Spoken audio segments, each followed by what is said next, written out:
Shivkranti TV, आपली माणसं, आपल्या बातम्या, समाज मनाच्या कल्याणाच्या, हिताच्या, अन्याय अत्याचार निवारणाच्या, ज्ञान विज्ञानाच्या, युवक विद्यार्थ्यांच्या, उद्योगधंद्याच्या, शेतकरी शेतमजुराच्या, आर्थिक राजकीय हिताच्या बातम्या। ओबीसी पार्टीची पहिली मीटिंग मराठी पत्रकार संघ मुंबई येथे संपन्न झाली। इच्छुक उमेदवारांची आणि नेत्यांची सविस्तर भाषणे झाली। ध्येय उद्देश पूर्तीसाठी पक्षाचे सचिव बावकर यांनी सविस्तर माहिती दिली। शिवक्रांती टीव्ही न्यूज संपादक सत्यशोधक शंकरराव लिंगे 7387 37 78 01। ओबीसी बहुजन पार्टी 103/104 व्यापारी भवन पीडी भेले रोड करनाक बंदर मुंबई 400-009। मोबाईल क्रमांक 9821 42 42। ओबीसी बहुजन पक्षवंचितांच्या विकासाचे आशास्थान।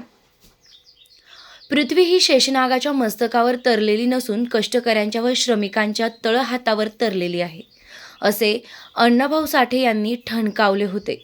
यातील कष्टकरी व श्रमिक म्हणजे भारतीय समाजातील छोटा शेतकरी, शेतमजूर, बलुतेदार, आलुतेदार, मोलमजुरी करणारा कष्टकरी हाच होय। भारतीय स्वातंत्र्यानंतर या कष्टकऱ्यांचा सामाजिक मागासलेपणा लक्षात घेऊन त्यांचा ओबीसी प्रवर्गात समावेश केला गेला। तुटपुंजी जमीन असणारा अल्पभूधारक शेतकरी, दुसऱ्यांच्या शेतात मजुरी करणारा शेतमजूर, गाववाड्यांतील बलुतेदार, आलुतेदार, आपल्या पारंपरिक अवजारांवर, साधनांवर गुजराण करणारा समाज म्हणजे ओबीसी होय। प्रस्थापित वर्गाच्या जोखडाखाली असणारा ओबीसी घटक प्रत्येक राज्यात बहुसंख्याक आहे। प्रस्थापितांनी पिढ्यानपिढ्या ओबीसी व दलित यांच्यावर आपली सत्ता, संपत्ती आणि अधिकार गाजविल्यामुळे सत्तेची फळे वंचित वर्गाच्या पदरात फारशी कधी पडली नाहीत। त्याला सत्ता काय असते हे कळू दिलं नाही। गुलामी मानसिकतेत जीवन जगणारा ओबीसी समाज सत्ता आपल्यासाठी कधीच नसते असा समज करून राजकारणाकडे फारसा गांभीर्यानं बघत नाही। सामाजिकदृष्ट्या प्रतिष्ठित असूनही आणि राज्य मागासवर्ग आयोगांनी आणि देशाच्या सर्वोच्च न्यायालयानं आरक्षण नाकारलेलं असतानाही मराठा समाज ओबीसीतून आरक्षण मागतो आहे। मराठ्यांचे वर्चस्व असलेले पक्षपाती सरकारही त्यांच्यासमोर झुकते आहे।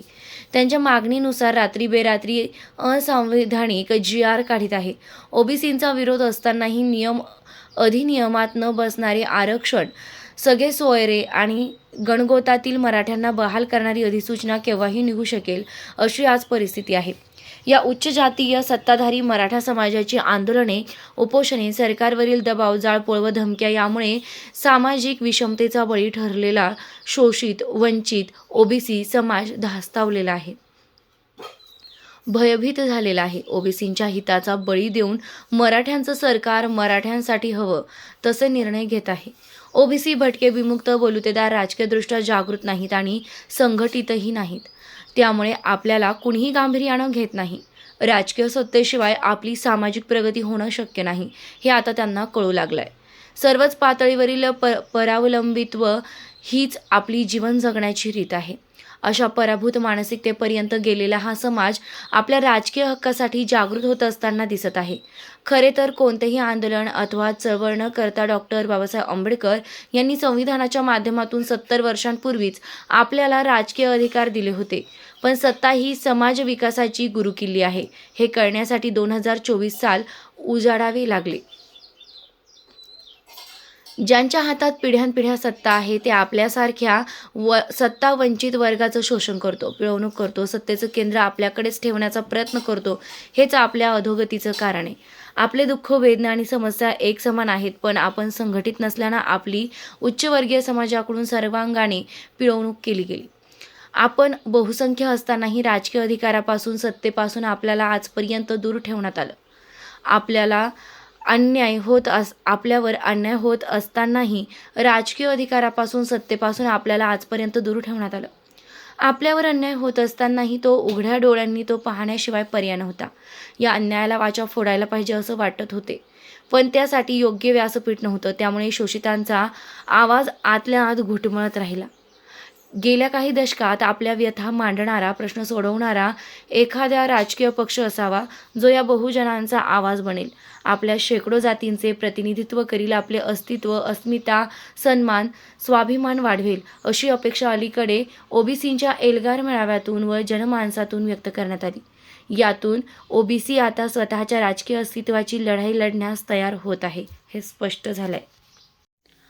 आजपर्यंत या वगडी कधीच आपला राजकीय हक्क मागितलेला नाही, तो मागून मिळणारही नाही, तो हस्तगत करावा लागेल हे त्यानं ओळखलं आहे. राजकीयदृष्ट्या संघटित झाल्याशिवाय आणि सत्ता हस्तगत केल्याशिवाय आपल्याला न्याय मिळणार नाही, मान, सन्मान आणि स्वाभिमानानं जगता येणार नाही. याच अनिवार्यतेतून महाराष्ट्रामध्ये अलीकडेच ओबीसी बहुजन पार्टीचा उदय झाला आहे. आपलीच मते, आपलाच पक्ष, आपलेच नेते आणि आपलीच सत्ता प्रस्थापित व्हावी याच हेतूनं नव्या पक्षाची घोषणा झाली. फुले शाहू आंबेडकर यांच्या महाराष्ट्रातील या नव्या पक्षाचे देशभरात स्वागत झाले. ज्या पार्श्वभूमीवर याचा जन्म झाला त्याचं महत्त्व विशेष अधोरेखित करावे लागेल. त्याची निर्मिती ही बहुजनांमधील असुरक्षिततेच्या भावनेतून, वर्षानुवर्ष त्यांच्यावर होत असलेल्या अन्यायाच्या परिसीमेतून झाली आहे. या वंचित लोकांच्या मनातील खदखद व असहाय्यतेमधून या पक्षाचा जन्म झालेला आहे.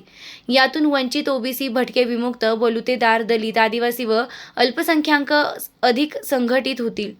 याचा विचार करता महाराष्ट्रातील सत्तेच्या राजकारणात मोठी उलथापालथ होईल व सत्ता समीकरणेही बदलतील, यात शंका नाही. महाराष्ट्रातील शोषित, पीडित, वंचित वर्ग आपले राजकीय अस्तित्व उभे करू पाहत आहे. हा पक्ष महाराष्ट्राच्या भविष्याची नवी पहाट असणार आहे. कारण हा पक्ष कष्टकरी, आलुतेदार, बलुतेदार, भटके, विमुक्तांचा पक्ष आहे. जमिनीशी नाळ जुळलेला आणि जमिनीवर असलेला एकमेव वर्ग म्हणजे ओबीसी होय. स्वतःच्या व देशाच्या विकासाची जाण त्याच्या एवढी कुणालाच नाही. या ओबीसी बहुजन समाजाच्या योगदानातून निसंशयपणे एक नवा सामाजिक सलोख्याचा, समतेचा, पुरोगामी, आधुनिक, विकसित महाराष्ट्र उभा राहील. महाराष्ट्रातील सर्वच जाती धर्मातील शोषित, वंचित, सर्वसामान्य नागरिकांपासून अभ्यासक, विचारवंत, बुद्धिमान, उद्योजक, उच्च शिक्षित, प्राध्यापक, डॉक्टर, वकील, सत्यशोधक, संशोधक, क्रीडापटू, कलाकार यांनी या पक्षाचं स्वागत करायला हवं.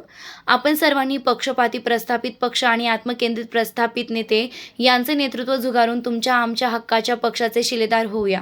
कारण ओबीसी बहुजन पार्टी ही ओबीसी बहुजनांच्या उद्धाराचं आश्वास्थान आहे. जय ओबीसी. प्रकाश अण्णा शेंडगे अध्यक्ष यांच्या अध्यक्षतेखाली संपन्न झाली. सभेसाठी महाराष्ट्रातील सर्व इच्छुक उमेदवारांसह प्राध्यापक टी.पी. मुंडे उपाध्यक्ष, चंद्रकांत बावकर महासचिव, जे.डी. तांडेल खजिनदार, कार्यकारी सदस्य सर्व, श्री हरिभाऊ शेळके, अरविंद डाफळे, दिगंबर लोहार, रफिक कुरेशी इत्यादी पदाधिकारी उपस्थित होते. शिवक्रांती टीव्ही न्यूज संपादक सत्यशोधक शंकरराव लिंगे. 7387 37 7801 हा नंबर आपल्या व्हॉट्सअप ग्रुपमध्ये ॲड करा. मेसेज व्हिडिओ लाईक करा, शेअर करा, फॉरवर्ड करा, सबस्क्राईब करा, आयकॉन बेल दाबा, कमेंट करा. उमेदवार जे आहेत ते उमेदवार आपले जाहीर केले जातील आणि हा रणसंग्राम जो आहे तो लोकसभेचा आम्ही सगळ्या मतदारसंघात लढण्याची ताकद जी आहे ते आम्ही ठेवलेली. आपण म्हणता की मराठा उमेदवारांना मतं द्यायची नाही ओबीसीने, अशी का भूमिका आहे? हे पहा, या महाराष्ट्रामध्ये या गरीब पावणे 400 गरीब समाजाच्या आरक्षणाचे लसके तोड्याचा कार्यक्रम जो आहे, दिवसा ढवळ्यात डाका घालायचा कार्यक्रम जो झालेला आहे आणि त्या ठिकाणी इतकी मोठी दहशत आणि म्हणजे जिसकी लाठी उचकी भैस अशा प्रकारे हे जे महाराष्ट्रामध्ये एखाद्या गरीब समाजाचं आरक्षण लुटलं गेलं, त्यामुळं हा संपूर्ण भटकेमुक्त असेल, ओबीसी समाज असेल, हा एकदम संतप्त झालेला आहे आणि तो आता वाढ बघतोय. कधी एकदा ज्याला आम्ही निवडून दिलं ते जाऊन मंत्रालयाला टाळी लावतात की ओबीसीचं आरक्षण मराठा समाजाला ओबीसीमध्ये घाला म्हणून. ह्याच्यामध्ये आणखी काय पाहायचं आहे? अहो, घरं जाळली, ऑफिस चालले, त्यांचं गावामध्ये बहिष्कार टाकला, घरात घुसून मारले गेले ओबीसी. म्हणजे इतका अन्याय, अत्याचार जो आहे तो या ठिकाणी ओबीसी समाजाने सहन केलेला आहे आणि त्याचा उद्रेक जो आहे, या धडाकेचा आंदोलनाचा जो काय उद्रेक जो आहे, तो उद्रेक जो आहे तो ओबीसी आणि हा जो गरीब समाज आहे तो मतपेटीतून नक्कीच व्यक्त करणार आहे आणि त्याचा फटका कुणाला बसेल हे आज तुम्हाला सांगू शकत आहे. तर या प्रस्तावित पक्षांचे जे आहे, प्रस्तावित पक्षांचे उमेदवार जे आहे, जे प्रस्तावित समाजाचे महाराष्ट्रात असतील ते तुम्हाला पडलेले या निवडणुकीत दिसतील. ओबीसी समाजाला आपण आव्हान केलं. आपल्या माध्यमातून मी ओबीसी समाजाला आवाहन करत आहे की आपल्याला अपेक्षित असलेला की कुठल्याही प्रकारे ओबीसीचा पर्याय या ठिकाणी आतापर्यंत महाराष्ट्रात नव्हता, की स्वतंत्र ओबीसी आणि भटक्या पक्ष जो आहे तो नव्हता, त्यामुळं तिकिटासाठी सुद्धा खेटे घालायला लागत होते. सतराच्या उचलायच्या आयुष्यावर 2-2 3 पिढ्या गेल्या पण त्यांना पण तिकीट देत नव्हतं. पण आता तर आम्ही तिकिटाची फॅक्टरीच आम्ही काढलेली आहे. त्यामुळे तिकिटाची काही काळजी नाही आणि कुठलंही निवडणूक मग आता लोकसभा असू द्या, विधानसभा असू द्या, जिल्हा परिषद, पंचायत समिती, सगळं जे आहे ओबीसी बहुजन पार्टी जे आहे पूर्ण ताकदीची सगळ्या निवडणुका लढणार आहे. आणि प्रत्येक कार्यकर्ता जो आहे तुम्हाला आता या ठिकाणी विधानसभेत तुम्हाला गेलं दिसेल. तुम्हाला मराठी समाजाचं कारण मत देऊ नका असं म्हणणं आहे. नाही, ओबीसी समाजाला ठरवलेलं आहे की कुठल्याही परिस्थितीत आता मराठा आमदारांना मतदान करायचं नाही, कारण त्यांना निवडून दिलं पण त्यांनी ओबीसी आरक्षणाच्या बाबतीत कसलीच भूमिका घेतली नाही, बघ्याची भूमिका घेतली. उलट मराठा समाजाला ओबीसीमध्ये कसं घुसवत आहेत याविषयी ह्या मराठा आमदारांनी त्या ठिकाणी प्रयत्न केले दिसून येत आहेत. आणि म्हणून या ठिकाणी ओबीसीने निर्णय घेतलेला आहे की कुठल्याही परिस्थितीत मराठा समाजाच्या आमदारांना मतदान करायचं नाही. मी आपल्या माध्यमातून मी ओबीसी समाजाला आम्ही विनंती करत आहे, आवाहन करत आहे. येणाऱ्या निवडणुकीमध्ये या ठिकाणी फक्त ओबीसीचाच उमेदवार जो आहे, आपलाच मत, आपलाच नेता, आपलाच पक्ष आणि आपली सत्ता, आपलाच खासदार आणि आपलाच मंत्री, असं हे वाक्य आहे. आम्ही हे केलेलं आहे. आमच्या छोट्या समाज आहेत त्यांच्यामध्ये सुद्धा आम्ही जितकी संख्या भारी उसकी उतनी भागीदारी अशा प्रकारे सगळ्या समाजामध्ये आम्ही एक विश्वास संपादन केला आहे की जी काही सत्ता येईल ती सगळे आम्ही वाटून घेणार. अण्णा, शेवटचा एकच छोटासा प्रश्न घेतो की सर्व राजकीय पक्षातील जे ओबीसी आमदार आहेत ते उघडपणे तुमच्यासोबत आहेत का, आणि असतील तर ते आज का दिसत नाही व्यासपीठावर? हे पहा की गेल्या सरकारमध्ये काही ओबीसीचे आमदार पण होते ना, काही ओबीसीचे मंत्री पण होते, पण ओबीसीसाठी कोण लढलं? कुणी सुद्धा लढलं नाही. फक्त एकटे छगन भुजबळ लढले. म्हणजे आता ओबीसीचा बुरखा पांघरून ते ओबीसीचं मतं मागायला येतील, त्यांना ओबीसी धडा शिकवल्याशिवाय राहणार नाही. जे ओबीसी चळवळीतला जो नेता कार्यकर्ता असेल, मध्ये साधा असेल, आमच्याकडे धनपेटी नसेल आमच्या उमेदवाराकडे, पण त्याची मतपेटी जी आहे ती सगळ्यात धनवान आहे.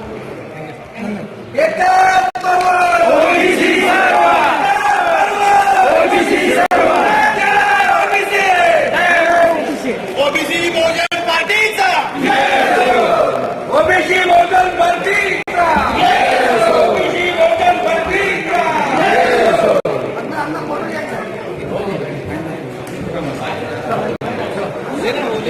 सगळे तो मागे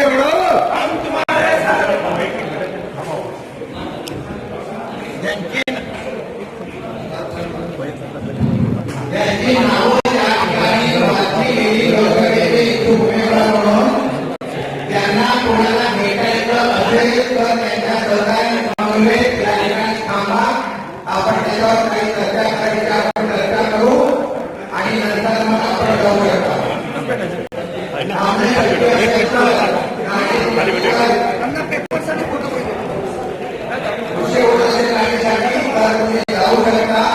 मात्र या 2 दिवसामध्ये सर्व